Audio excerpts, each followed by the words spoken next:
Hey Wandy, Yunknujina, Azimezare Yuminayo Nuco.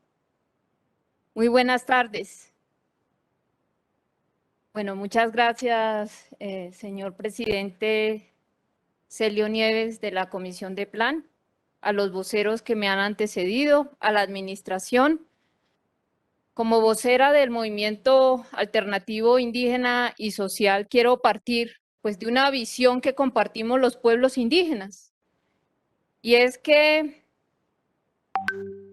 la naturaleza ya tiene su propio orden, sus propias leyes. Somos los seres humanos quienes tenemos que armonizar nuestra vida personal, familiar, comunitaria, con los ciclos y procesos vitales de la naturaleza. Y quiero iniciar esta presentación con la siguiente pregunta. ¿Un POT para qué ciudad? Porque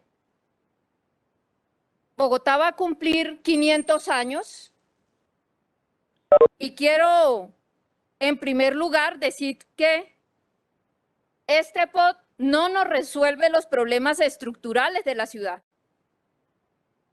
Es más, persiste en la propia colonia, que aún mantienen vivas las relaciones sociales de esa estructura colonial. Entonces, lo primero que quiero partir es que se mantiene vigente la estructura racial y social heredada desde la colonia. Y quiero explicarles por qué.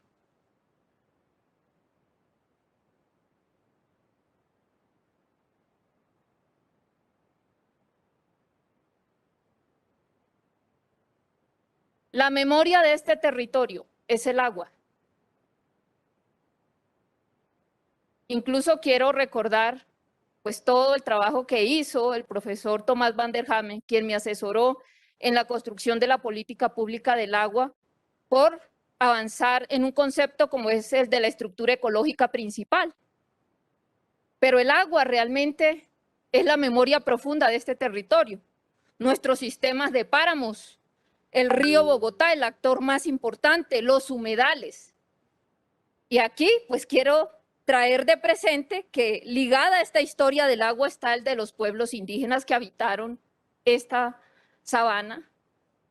Y aquí pues no tengo tiempo para hacer una gran exposición, pero en este mapa quiero reivindicar pues que existen formas autónomas de ver el mundo y de relacionarse, es decir, el territorio visto como una construcción social y la red de lugares sagrados asociados al agua. Entonces, porque creo que es importante entender la ciudad desde una perspectiva histórica y creo que el ponente del Partido Conservador partía pues de hace 500 años, pero yo les quiero invitar a que vayamos antes de este tiempo. Y para ello, pues quiero hablar del modelo urbano continental, cómo surgen las ciudades en Europa y qué se trae aquí a América como centros de reclusión. Entonces, el sistema colonizador adoptado por los españoles fue esencialmente urbano. La ciudad llega a América como un dispositivo de control territorial, regional, con fines militares y de extracción de recursos. Mi pregunta es, ¿ese significado original aún permanece en las metrópolis latinoamericanas? Y es lo que les quiero demostrar hoy, que seguimos en clave colonial. La ciudad colonial no está pensada para relacionarse con el paisaje local. Por eso las toponimias intentan reproducir estos paisajes europeos, la Nueva Granada, la Nueva Andalucía. La conquista es el intento del traslado del mundo europeo, sus paisajes, sus instituciones, su comida, a territorios y culturas americanas, que se consideraron como un obstáculo. Entonces, yo quiero, en primer lugar, decir que esta es una memoria colonial que aún permanece en el significado de nuestras ciudades en Latinoamérica y particularmente esta ciudad, que es la más desigual, que sigue siendo un centralismo virreinal y patriarcal. Si miramos, por ejemplo, traigo esta foto, el damero es el patrón universal de suma de manzanas que España implementa en América, sin consideración de los entornos. Entonces, mi pregunta es, ¿cómo transformamos esta estructura colonial, desigual? Y para ello, pues miremos qué papel cumplía Bogotá y las ciudades. Un patrón de vigilancia, estaba pensada para facilitar un máximo control visual desde cualquier esquina. Es un patrón urbano que integra funciones de guarnición militar, control social, castigo, concentración de mano de obra, explotación y almacenaje de recursos naturales. ¿Ha cambiado esa lógica de Bogotá? Entonces aquí esto funciona para los intereses de dominación y enriquecimiento de España. Y para mí, hoy, 500 años después, es necesario cambiar el patrón de asentamiento de la población. De la pauta dispersa original de los asentamientos americanos, lo que se instauró fue este sistema de asentamientos más densamente poblados y ubicados estratégicamente para facilitar el control territorial, la concentración de mano de obra y el adoctrinamiento, vigilancia y el sometimiento de la población indígena. ¿Acaso hoy la relación ciudad-campo no sigue en las ciudades sometiendo política y económicamente al campo, a las comunidades del campo? Yo creo que esa relación persiste aún en Bogotá. Entonces, ¿cuál era esa visión de ciudad como escenario de punición? Como parte de las funciones militares y punitivas que darán sentido a la ciudad colonial, la plaza queda asociada al control de rituales públicos, en un escenario único donde se localizan las instituciones y los dispositivos de castigo. Miremos cómo era el castigo y la tortura como dispositivo político. La ejecución pública era un ritual en el que el cuerpo del condenado constituía un elemento fundamental en el ceremonial del castigo público. En la tortura corporal, los elementos del drama son el cuerpo atado de los pies hasta la garganta, el paseo por las calles públicas, el pregonero que declaraba su causa y finalmente el cuerpo que termina en la horca. La ciudad y su sentido de lo público queda originalmente asociado a la intimidación y a la vigilancia. La ejecución pública fue uno de los métodos punitivos empleados en Hispanoamérica para hacer valer la autoridad del rey sobre aquellos que no se sujetaban a las disposiciones reales. Penas corporales, destierros, encarcelamientos, sanciones pecuniarias fueron otras vías de castigo aplicadas por el aparato gubernamental. ¿Qué diferencia hay con la ciudad de hoy? Cuando la gente no tiene derecho a decidir sobre el espacio que habita y se le impone un modelo de ciudad. Cuando la gente lo que recibe es la represión. Aquí el debate de fondo es sobre lo público y cómo se enajena esta ciudad a través de los servicios. Y en ese sentido, me parece fundamental que abramos el debate de fondo. En este sentido, la ciudad como escenario de punición, los movimientos sociales contemporáneos en su intento de recuperar la memoria y reivindicar derechos reconocen las huellas coloniales como un obstáculo. Miremos cómo funcionaba esto. La separación de la República de Indios y la República de Españoles.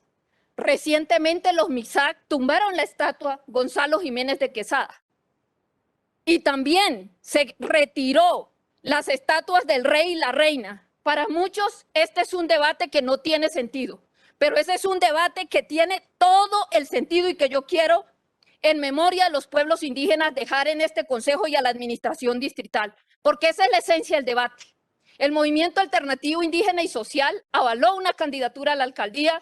Para mí la discusión no era si el metro era elevado o era subterráneo, no. Para mí la discusión de fondo es que necesitamos un sistema de transporte que sea público y cómo la ciudad se sigue enajenando a través de las infraestructuras. Entonces, el espacio público y las decisiones públicas hoy le siguen rindiendo culto a la colonización. Una historia cruel que nos recuerda que Colombia sigue siendo un proyecto colonial y Bogotá sigue siendo una ciudad centralista, virreinal, colonial y patriarcal.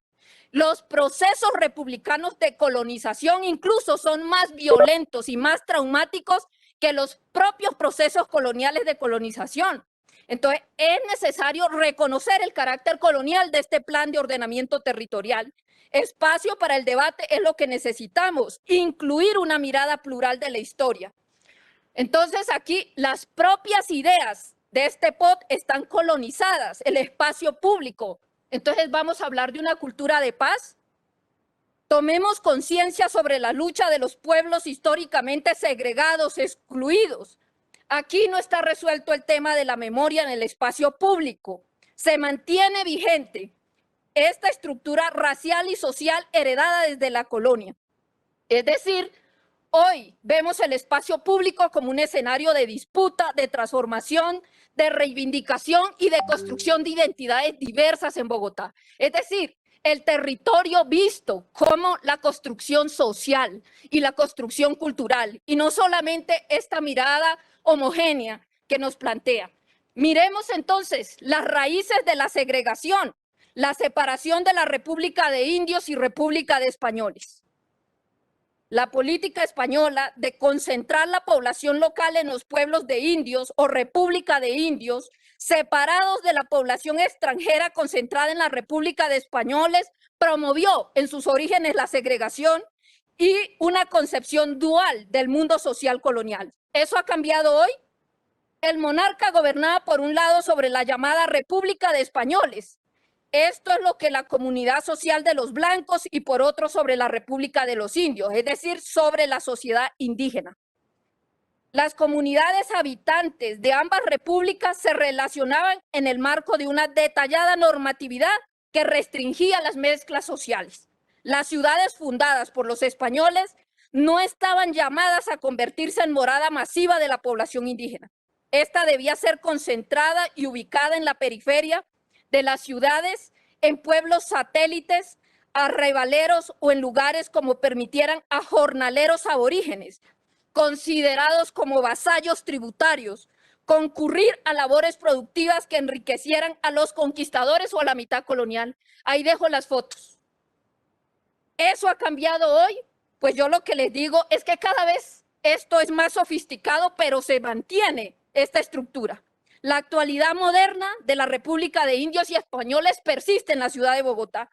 La memoria de la delimitación social entre República de Indios y de Españoles, en el caso de Bogotá, se reproduce hoy en la fuerte segregación del centro y la periferia, que se marca con la distribución social entre estratos. En lo que se nota en el mapa, donde la distribución de los estratos sociales menores y mayores define una estructura norte-sur. Y con ella una marcada diferencia entre el paisaje urbano, la calidad de vida y la densidad. En contra de los estratos menores del sur y las periferias de los bordes urbanos. Esta, señores concejales, señores administración, es la misma lógica colonial de extrapolar y separar a la población entre republicanos de indios y españoles. ¿Y qué le dicen a uno aquí en esta ciudad cuando lo quieren ofender? Es que es mucho indio. ¿Y a qué se refieren? A que es pobre, a que es sucio, a que es bruto. Estas son las raíces de la segregación.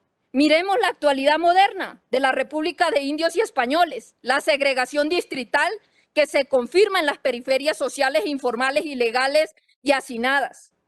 Si miramos, Bogotá es una ciudad densa, lo cual supone niveles altos de hacinamiento en la República de Indios, con alta presión sobre la ocupación de espacios libres y zonas de reserva ambiental. Mientras las densidades urbanas en el mundo tienden a bajar por efecto del COVID, el POT de Bogotá estimula la densificación y con ello el hacinamiento y la degradación socioambiental de los entornos. El POT impulsa proyectos formales de densificación en zonas informales, con lo cual se elevan los precios del suelo y se expulsa a la población. El POT está hecho para la República de Españoles. El POT promueve la injusticia espacial. Estas para mí son las raíces que hay que revisar. Miremos también el conjunto cerrado, el centro comercial, la nueva República de Indios y de Españoles. Adicional a la extrapolación norte-sur o centro-periferia en la que el territorio distrital reproduce la memoria de separación colonial entre República de Indios y Españoles, esa memoria también se reproduce en el conjunto cerrado y en el centro comercial. Estructuras tipo búnker diseñadas para la exclusividad y para negar cualquier tipo de interacción con el entorno paisajístico social. El mapa se nota como, aquí está el mapa, este patrón de ocupación territorial de búnker se ha multiplicado exponencialmente en la ciudad en las últimas décadas. Y este encarna el ideal social de discriminación y segregación instaurado desde la colonia. Miremos ahora, ciudades-islas, nueva república de indios y españoles. Las unidades habitacionales aisladas, incomunicadas, separadas, vigiladas, en busca de exclusividad, reproducen la discriminación y la violencia endémica de nuestra sociedad. A través de estos modelos habitacionales, el espacio público y el sentido de lo público, es decir, lo que es propiedad de todos, se privatiza. Este para mí es el problema de fondo, la privatización de Bogotá. En el capital privado del mercado inmobiliario, cada día tiene menos compromisos para dejarle a la ciudad espacios públicos. El modelo habitacional que impulsa a la ciudad es mezquino, negador de lo público. La vida social tiende a desarrollarse en el conjunto interior, vigilado, exclusivo de los conjuntos cerrados, no en el encuentro social de la diversidad urbana. Los planes parciales, las actuaciones estratégicas y el resto de figuras de planeación que orientan la ocupación del territorio promueven la renovación de la ciudad a favor de la emergencia de conjuntos cerrados y centros comerciales como el paquete urbanístico más rentable de ocupación territorial distrital. Ahora bien, miremos el modelo del POT. Yo miro a la ciudad como un organismo vivo, pero miro aquí un organismo monofuncional. Si nuestro cuerpo es un organismo, el sistema de movilidad, la monofuncionalidad de la ciudad que propone el POT es priorizar las infraestructuras y la movilidad.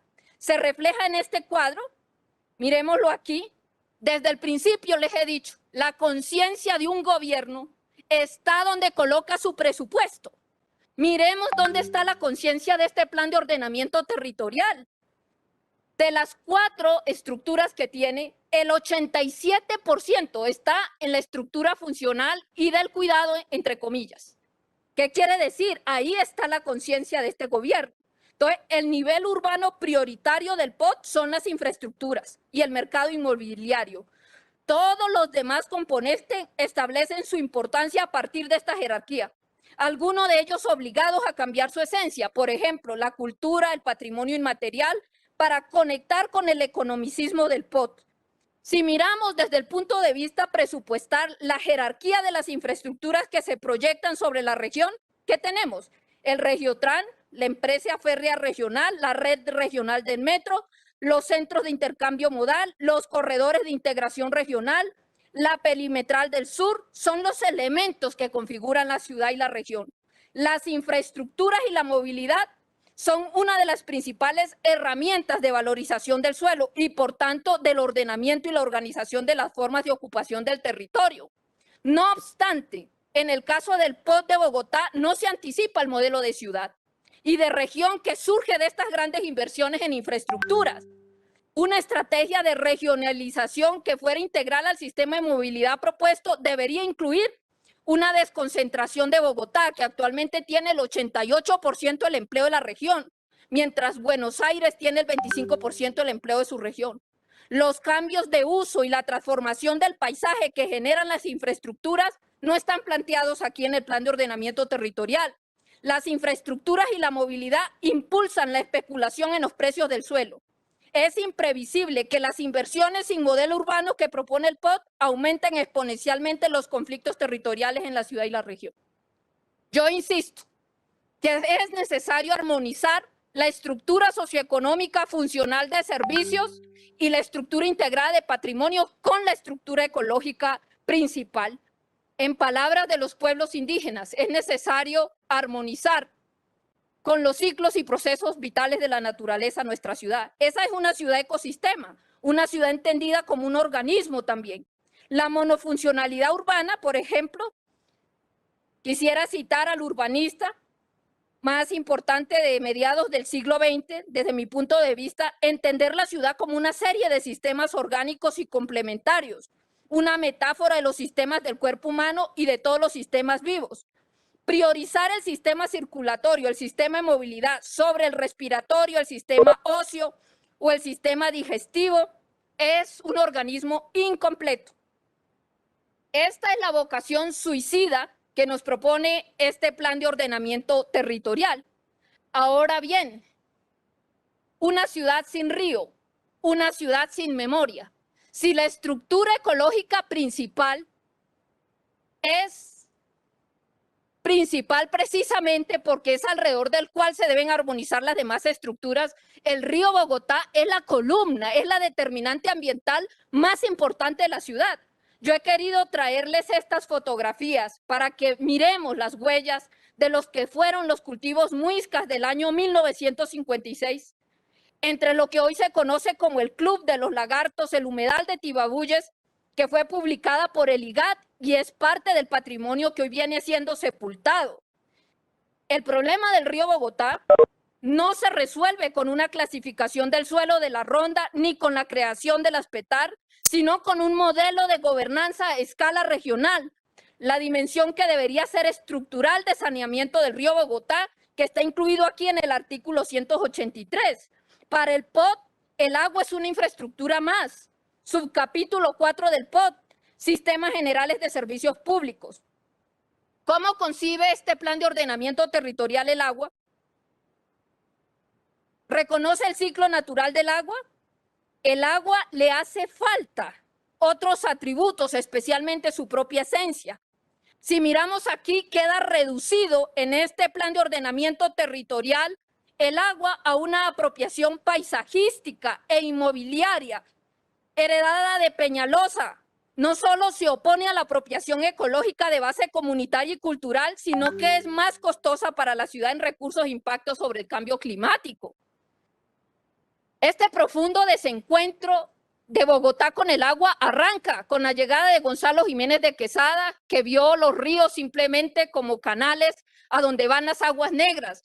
Ese profundo desencuentro que hoy pretendemos resolver a través de una propuesta como Bacatá Hidrópolis. No hay un patrimonio más importante en esta ciudad que las huellas del agua ancestral en progresiva desaparición por la presión inmobiliaria. Las huellas de los camellones muiscas deberían ser la marca de la ciudad, el patrimonio y la identidad que determinaría las ventajas comparativas de Bogotá en el mundo global. El sistema de camellones hace parte de la memoria territorial de Latinoamérica. Si miramos aquí en esto, tenemos a la derecha complejo de camellones precolombinos cerca del lago Titicaca en Perú, viejas zanjas en canales y líneas oscuras entre las plataformas de camellones, líneas menos oscuras son visibles, pero ¿dónde está aquí realmente este patrimonio en este POT? Si miramos este mapa, que es el del río Bogotá, allí están todas estas huellas. El río Bogotá, para nosotros, y queremos proponer, sea un patrimonio biocultural de la ciudad-región. El mapa se muestra en verde las dimensiones de las huellas de los camellones de riego a lo largo del río Bogotá. Esta que es la tierra de labranza. En ese marco, y considerando que el río Bogotá no solamente debe ser el eje de ordenamiento territorial, sino el principal eje patrimonial de la ciudad y su región, proponemos inaugurar un POT, en el POT, la categoría Patrimonio Biocultural para asignar ese valor al río Bogotá. Una ciudad sin río, una ciudad sin memoria, el patrimonio más importante de Bogotá asociado al sistema hídrico. Miremos aquí esta foto. En la foto vemos los monolitos del humedal de Jaboque, elaborado por los muiscas, en alineación con la constelación de Escorpión y las etapas de la luna y el sol, para el manejo natural de las siembras y los movimientos de las aguas del río y el ecosistema del humedal, otro patrimonio en desaparición. El POT es una herramienta intrusa. Y si miramos el ordenamiento territorial colombiano, la ley 388 del 97 tiene sus raíces en el ordenamiento territorial español. Es la misma línea del modelo urbano colonial implantado contra la memoria cultural de nuestros territorios y paisajes. El referente de la ley 388 que inaugura el ordenamiento territorial en Colombia es la legislación española. Estamos frente a una estructura sociojurídica colonial traída desde España. Es decir, aquí no ha habido independencia. ¿Cuál independencia si las ideas siguen en nuestro ordenamiento jurídico? Las categorías de planeación y ordenamiento de nuestro POT provienen de allí, con las cuales se confirma la necesidad de descolonizar nuestra realidad, a lo cual la figura del POT no colabora. Y esto persiste en esta falencia histórica. Ahora, para que el POT lleva la discusión a los detalles y a los fragmentos. Yo creo que primero deberíamos discutir acerca del modelo que emerge de las infraestructuras. Detrás de estas infraestructuras también hay ideas. El problema del ordenamiento territorial en Colombia no se resuelve con la elaboración de una buena justificación técnica para los planes de ordenamiento territorial, sino a enmarcar los circuitos de responsabilidad de los actores políticos en la participación y las consultas ciudadanas.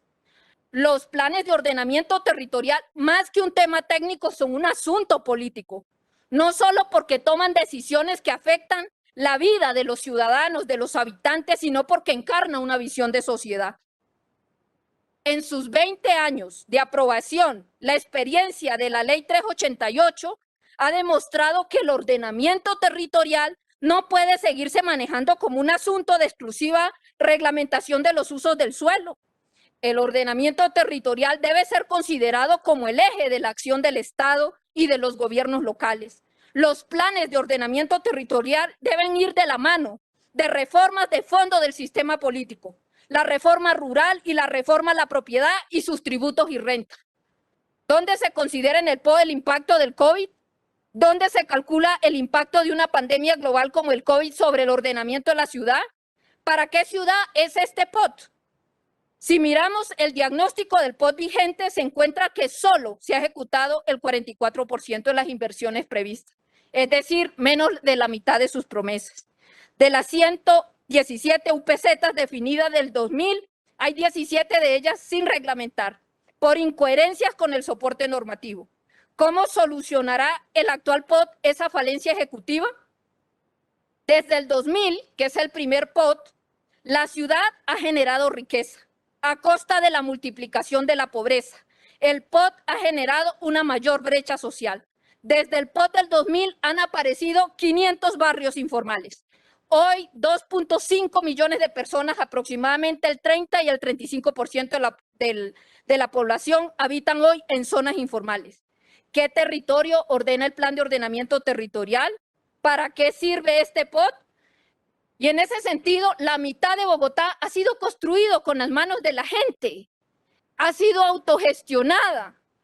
Más de 500 barrios informales que hoy tienen dificultades para acceder a los mínimos servicios públicos, al agua, al alimento, a la energía, a un mínimo vital territorial, a un derecho a un hábitat seguro y limpio que tienen todos los seres y habitantes. El POT no es real, es lo que se desprende de las conclusiones de diferentes análisis que han hecho distintos expertos.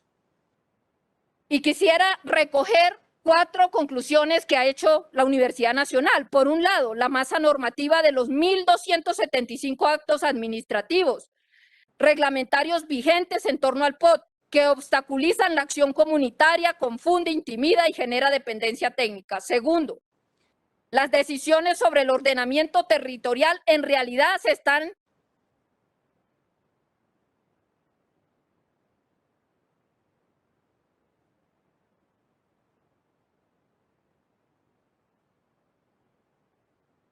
Cuando quiera, continúe, consejero.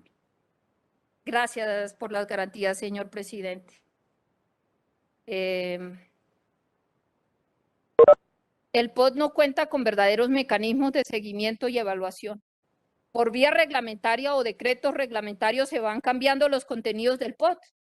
Entonces yo pienso que lo público y la dimensión que el POT debería defender resulta subsidiario en el marco de estos instrumentos. Ahora bien, yo soy una mujer que viene del campo y que tiene pues una relación distinta con esta ciudad.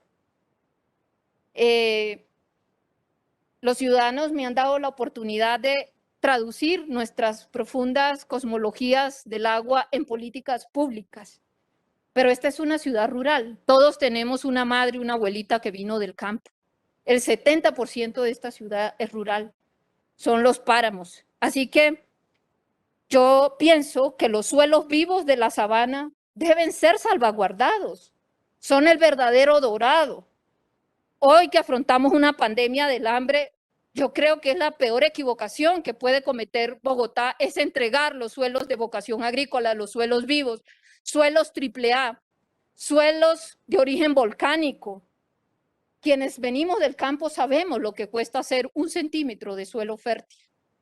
No hagamos eso. Si miramos en el estudio detallado del IGAP, solamente 37.605 hectáreas quedan en clase 1, 2 y 3, quedando 16.875 hectáreas distribuidos en la clase 4, 5, 6 y 7. No obstante, el Estudio General de Suelos de la Sabana, realizado por el IGAC en el 2000, identificó 54.400 hectáreas como clase 1, 2 y 3, es decir, el doble de hectáreas que estableció el estudio del 2012.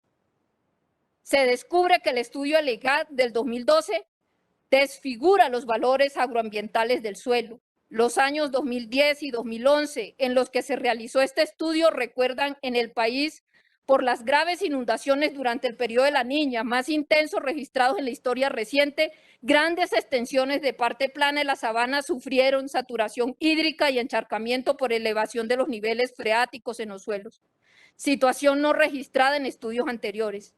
Así se distorsionaron las potencialidades de ocupación. El estudio al IGAP aplicado al ordenamiento territorial liberó un total de 16.875 hectáreas del uso agrícola exclusivo y los incorporó a otros usos. Debido a las distorsiones de este estudio por las externalidades no consideradas en la valoración del suelo, se abrió la puerta a la aplicación del decreto 3.600 sobre áreas cuyo valor agroambiental no es visible. Finalmente, quisiera dejar esta propuesta que para mí tiene toda la vigencia, la hidrópolis, un POT para el buen vivir. Es una propuesta de gobernanza, de patrimonio, de red de comunidades anfibias, de microterritorios del agua, que surge del paradigma del buen vivir, que es una respuesta eficaz a los retos que plantea la crisis ambiental, respuesta en la que se conjugan las relaciones con la naturaleza, la solidaridad en la organización social y la cualificación del interior humano. Creo que es importante que estos principios del buen vivir que hemos propuesto hacer de Bogotá y su región una hidrópolis, una propuesta de reconciliación de Bogotá con el ciclo natural del agua, de sanar nuestra relación con el agua, contiene 8 elementos para reconciliar nuestros territorios, nuestras culturas con los ciclos y procesos vitales de la naturaleza. No habrá un futuro para Bogotá sin una reconciliación con el sistema del agua. Y yo creo que es importante finalizar con unas preguntas al POT desde la cultura y el patrimonio. Respecto al papel del patrimonio y la identidad en el ordenamiento, tema desde donde la mayoría de las ciudades del mundo definen hoy sus ventajas comparativas y posicionamiento estratégico global, mientras Bogotá destruye su memoria. Tal como lo he mostrado en la exposición de hoy, tenemos las siguientes 8 ejes de preguntas que espero desarrollarlas en el marco de un debate de control político, pero que creo que es importante que el protagonismo y la incidencia del patrimonio y la cultura en este plan de ordenamiento territorial. Primero, ¿cuál ha sido la participación incidente de la ciudadanía y los patrimonios locales en la definición de las estructuras relacionadas con la cultura y el patrimonio? Segundo, ¿se ha considerado, más allá del reconocimiento nominal de los lugares sagrados, los diversos niveles que configuran la territorialidad étnica y sus cosmovisiones ancestrales actualmente vigentes y activos en la ciudad de Bogotá? Tercero, ¿cuál es la especificidad del patrimonio natural, si en general parece subsumido en la normatividad de la estructura ecológica principal? Cuarto, ¿Cuál es la verdadera incidencia del patrimonio inmaterial en el plan de ordenamiento territorial cuando su definición y el diseño de sus estrategias quedan como una tarea posterior a realizar por parte del IDPC? Quinto, la riqueza y utilidad de la cultura como atributo insustituible del hábito humano se puede reducir a la economía naranja. Sexto, siendo el 70% del territorio distrital de naturaleza rural, basta que el POT, la cultura campesina, quede remitida a los paisajes sostenibles, los agroparques y los circuitos turísticos. Séptimo, con solo el 1% de las inversiones del POT asignadas, pueden ser consideradas la cultura y el patrimonio como 2 de las 4 estructuras del POT. Si fueran las 4 patas, estas 3 están muy débiles. No podrían sus procesos y componentes definirse en un par de artículos del POT. No hay en el POT, igual que en el Acuerdo 265, un juego semántico que intenta nombrar las cosas como lo que no son para generar falsas expectativas y distorsiones. Sinceremos el debate. Es el momento que Bogotá realmente sea el epicentro de la paz y la reconciliación y tenemos que sanar la historia. Es el mejor regalo en 500 años de fundada, entre comillas, Bogotá. Gracias. A usted, honorable concejala Tiquigua, muchas gracias.